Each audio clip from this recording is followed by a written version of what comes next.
This is a message of alert that I'm sending out to you for the sake of 2024 that we are about to get into in let's say 2 weeks time, okay? And by the way, for your information, I'm making this video at around December. Depends on when you watch it, December of 2023. Now, this is the point.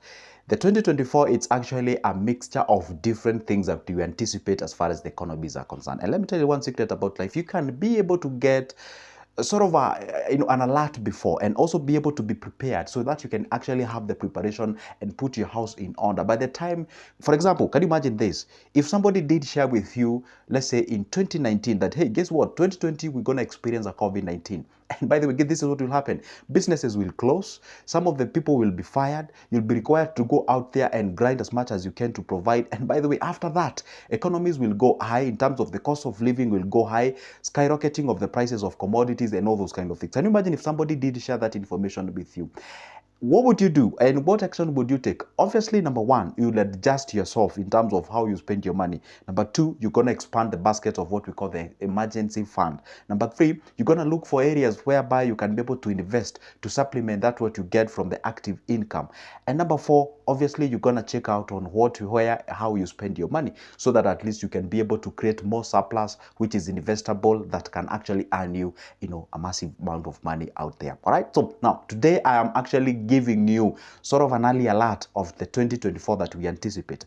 And again, I know you may be asking, then where are you getting this information from? Obviously, just like an iron sharpens another iron, so do we learn from each other. Been studying, reading from different journals, from Washington Post, from New York Times, from whichever the thing that you're gonna say, the perception of the Chinese economies, the American economies, the Europe, the developing, the developed, the emerging, all those areas. I've been consuming this information to at least put myself in order, all right, so that at least I understand where are we heading in 2024. And I'm not gonna share all those complex information with you out there about the terms of the economies and what have you. I've actually grabbed all of them and I've sieved the appropriate information for you to consume so that you may take the appropriate action. Okay, fine. I know right now you are like, but you're talking too much. Tell me what will happen. Okay, fine. Now this is the point. Hey, but before I do that. By the way, did you like the video? And down below there, hit that subscription button so that you'll be notified whenever I upload a new good video. By the way, it's the only return or a favor that you can do to me by sharing this information with you for free. Right now, 2024 will be a mixture of two economies. A mixture of two economies. What do I mean? Economies in the sense that we're going to experience two things at the same time. But not really at the same time, but sort of at different times. But it depends. Some people may experience this, others may experience the other. That's why it's sort of a mixture of two or three things, okay? The only economy that we're actually anticipating to be far much better is 2025. The 2024, we're going to experience what we call the mild recession, right? Mild recession in the sense that recession is whereby you find, economies are sort of is it contracting or contracting, like going below. If you say the economies grow by 3, 4, 5, 6, 10%, then we can experience the economies actually growing a much smaller rate. If you're anticipating the 5% can go out to maybe 4 or 3, sometimes can even go to recession or something like, growing in a negative way, meaning like the company or countries are actually losing their GDP or something of sort. Now, we're going to experience sort of a mild recession at the beginning of 2024, whereby it's going to be a sort of a reflection of 2023, like nothing has changed. You're going to be buying that packet of flour, the same price, and all those kind of things, sort of a mild recession. But if you were to be a little bit keen with that microscopic eye, you're going to realize, hey, things are actually becoming a little bit tougher in 2024 compared to 2023.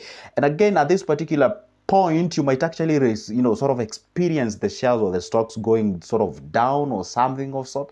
And then again, you realize some of the companies will go ahead and do recede or something of sort. And again, one thing that you're supposed to understand, see, in this nation or this planet that we usually live, we have different areas in terms of development. We usually have the developed economies, we have the developing economies, and we have the emerging economies. Okay, now the emerging economies, it's these economies that are about to transit to a developed economy. The developing economies are largely, the Asia, sort of sub-Asian countries like India, whatever. You come to Africa, like the entire stretch of Africa and something of sort. We might experience a recession in America, a developed country, or we might experience a recession in Germany. But in Africa, especially the sub-Saharan Africa, is experiencing a what? A growth. And again, sub-Saharan Africa will lead in terms of the growth, in terms of GDP per capita, in terms of the increment. Okay. Fine. I hope I'm not losing you in this conversation. And again, if you go to South Americas and what have you, we sort of mirror each other in terms of economies and the growth and what have you. So actually, we can say like in developed economies, it's like they're anticipating sort of a recession more than the developing economies. But hey, these are just predictions. The things can go south and things can go north, whichever way you would like to put it. Now, we're going to explain this a mild recession. Now, again, we're going to actually sort of recover and go towards a growth. Okay, we're gonna sort of experience a growth, out there as we share or as we usher the 2025 the economies. Okay, we're gonna experience a growth of economies out there. Growth of economies, it means you earning more money. Well, you may not realize like a lot of money getting into your pocket. For example, if we say a country GDP grew by 10%, that's quite a double-digit number. Most of the countries on earth do not even experience that. Okay, let me just give a logic now. For example, in Kenya, we usually grow our economies by 5.2%. So what does it mean when we say the Kenyan economy has grew by 5.2%? And if you ask a common mwananchi or common person down there, they say, I didn't even experience that growth. It's like telling you usually make like 100 shillings and there is an increment of 5 shillings. Hardly will you ever even notice that change, okay? Unless there is accumulation of that 5 shillings like 20 or 50 years from today.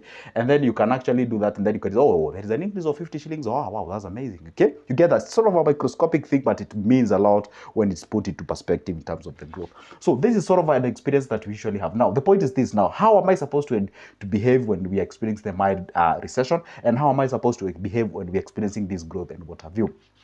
When we are on the mild recession, at this particular point, I always tell people it's the best time when you can be able to invest. It's the best time you can take an action, the best time you can take a decision in terms of recession, in terms of investment. And during this recession, things tend to be a bit expensive. So what does it mean? It means that you ought to shake off those things that you know are not really of matter to your life. All right? I'm not saying, for example, say, hey, you see, I always tell people things are classified into three. We have the must have, the good to have, the nice to have.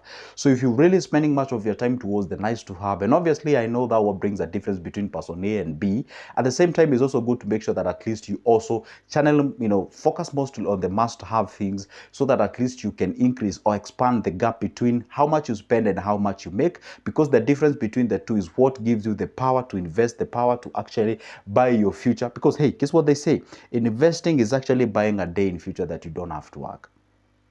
Get the point? Let me just repeat that point again. See, investing is like buying a day in future that you do not have to work. That's a reality. So how does it go? It goes by you expanding the gap between your what? Your expenditure and your income. So once you do that, then you can be able to have that power. It's like you have yourself a purchasing power so that you can be able to invest, grow yourself, and progress to the next level. So this is sort of an outlook how or what we're expecting in this. Okay, fine. I could have gone into detail using some big economic terms, but I don't want to do that. Here, I just see that what happens for you. Let me just put this into simple words. I know maybe you're like, okay, what's a recession? Okay, or what's a mild recession? It's not like a crazy one. It's not like when things like, see, during the COVID-19, for example, things were locked down. Like the whole planet Earth was locked. Everybody was having their things on their faces and what have you. Everything was locked. Like some countries even experienced a recession of even 5%, some even 10%. 10% means that your economy is actually contracting. Your GDP is contracting. It's going down. It's shrinking. To shrink. To recede is to shrink. You get what I'm saying? So, well, that's like a crazy one. Okay, that's a crazy one. Okay, and again, countries were experiencing inflation whereby how can I say it? This rapid change of the power of you buying a certain commodity. Like in Swahili we call it mfumko wa bei. Whatever language, I don't know how you can frame it. It's a way that you find the commodities actually increasing in terms of price. You can buy a bread today maybe at 20, whatever the money you guys call it, maybe at 20. After some time you go buy at 22, 23, 24, 25, 26. By the time you realize, hey, the price has doubled. Okay, now that's what we call the inflation. So it kind of goes hand in hand. So at that particular point, when you realize things are actually going higher and your income is actually remaining constant, okay, it's like you're required to fork out more money to buy that what you are buying with an X amount of money. Therefore, it means your purchasing power is actually going low. For example, let's give a very simple example. You're earning 50. Let me just say 50 shilling, 50,000, okay? 50,000. And again, you realize you are living on a 35,000 lifestyle. Due to increase of commodities and pricing, you are required now to live at 40,000 or 45,000, 45,000. Then it means back then you are saving around 15,000, 15K. Right now at 45,000 or 45,000, you're actually capable to do what? To save only 5K. Therefore, it means your purchasing power, your power to invest has actually been reduced by 10,000. So what do you do and how do you behave in this kind of a thing? We usually go back to the drawing board. Hey, I know there is an option going to your boss and telling them, hey, increase me the salary, the inflation is out there. Nobody cares. That's a reality. That's the bitter truth. Nobody cares. Also, him or them, they're also experiencing the same thing. And by the way, nobody employs you to be financially free. Nobody employs you to be rich. That's for a fact. Every time you wake up in the morning going work, nobody employs you for that. All right? They give you that what can sustain you to come back each and every day to work for them to achieve their goals. That's a reality. Sound harsh, but that's the truth. Fine. Now, because that may not be an option, showing up to your boss and tell them, hey, increase my salary. You cannot do that, or you can, then you're likely to get two options. One, either you truly get an increment, or number two, the other way around, you get fired. Okay? Now, what do you do in this? You actually go back to your home. You go back to how you spend your money. You ask yourself, okay, fine. There is an increment in terms of expenditure, the amount of money I need to spend, do this and that. But now, what exactly can I do? Or what exactly can I shake off? You see, you live below your means. For example, say you're living in a house rent worth like 15 Gs. You can decide, hey, guess what? I mean, 10 Gs will do me good. Yeah, 10 Gs will do me good. Now, you see, you've salvaged 5K. Now, you see, you're back to 10K from 5K. Now, you're back to 10K. Now, you ask yourself, okay, fine. I usually go out like 3 times a week or 2 times a week, grab myself a coffee, a quite expensive coffee. So what exactly can I do? I can shake it off. Maybe do 2 times. I save 1 time. Okay, so if you do so in a month, I'll save an X amount of money. I usually go outing. I usually do this. You check all those areas that you can sort of, minimize them, if not eradicating them, so that at least you can expand that basket of income. So guys, expect this kind of a thing in 2024. And again, I'm just a mere individual who relies studying and doing the research and trying to borrow from back then in history and how the things goes out there. I may be totally wrong on this. I may be totally right on this. Remember one thing, what we do is just like an iron sharpens another iron, so do we learn from each other. And I always tell people, if you want to live good in this life, okay, especially when it comes to things, just live as if something wrong will happen the next day. And if you live as if something wrong will happen the next day, therefore you'll be prepared each and every time. And this is why they always say overthinkers, you cannot even sort of heartbreak them. Why? They always look all the possible outcomes out there. Whenever you're conversating with them, whenever they realize a sort of a change, then they're like, okay, fine. This outcome can go like this, can go like the other. So nothing beats them, and surprisingly, they sort of like know or anticipate. So that also happens whenever it comes to money and income and growth. Have all the options on the table. Something can just happen, all right? Therefore, I ought to invest as if I'm not going to invest again. I have to therefore perceive it as if 2024 will be the worst year. I have to perceive or have to do something like, hey, guess what? 2024 will be that year that you get what I'm saying? If you live that way, then you're going to do something that is quite constructive and destructive to your life, and you can be able to go ahead and improve it. It's as simple as that. And guess what, guys? That marks the end of my video. It's that simple. Yeah, I know if I was to sort of give everything that I studied here, this video could have gone all the way even to 30 minutes. I don't want to do that for now, okay? Fine. Now, the point is this. Hey, I know you're like, okay, fine. Can I get success of you yourself? I mean, can I have a, sort of a information from you pertaining the economy, personal investment and what have you? Yes, I do. Yeah, I offer those services, and I do charge for just a cup of coffee's price, meaning it's quite affordable. All right.